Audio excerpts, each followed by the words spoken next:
আমাকে তো সবসময় বলো বাথরুমে ঢুকলে বেরোতে জানো। তুমি এতক্ষণ ধরে বাথরুমে কি করছিলে? আমি কি সেই করছিলাম? কখন ঢুকেছে বাথরুমে? আমি দাড়ি কাটতে গেছিলাম। হ্যাঁ, তা এতক্ষণ? হ্যাঁ, আমার দাড়ি সেভ করবো, তারপরে তো আসবো।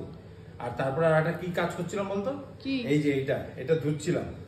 কারণ কেন বলতো? কত বছর হয়ে গেছে? কত বছর না, এটা কালকে তুই ইউজ করেছিস, প্রচন্ড গন্ধ বেরোচ্ছিল, ওই জন্য ধুচ্ছিলাম। মানে একবার না 4 বার, মানে তোর কি বলো এটা? মিথ্যা কথা বলিস না। নির্মা না কি? নির্মা। আর যাই হোক, ওটার মধ্যে ডুবিয়ে এটাকে রেখে দিয়েছিলাম, আবার গরম জল দিয়ে ধুলাম, আবার ঠান্ডা জল দিয়ে। কেন রে? আমার কি স্কিন ডিজিজ আছে নাকি? পরিষ্কার করলাম। কেন বলতো? তুই আবার নিবি তো আমার গামছাটা, ওই জন্য পরিষ্কার করলাম। তুই আবার একটু এরকম সুন্দর গন্ধ ছাড়া নিস না। তো সেটা বললি কেন যে আমি ইউজ করেছি বলে তুই এটা খেয়েছিস? আর তুই তো ইউজ করেছিস কালকে, করেছি দিলাম। আবার কোন সময় বলবি আবার তোমার গামছাটা দাও, আমার গামছাটা হট করে ইউজ করতে গেলি কেন? এটা আমাদের রহস্য। আবার এর মধ্যে কি ব্ল্যাক ম্যাজিক করে দিস তো, বলা যায় না।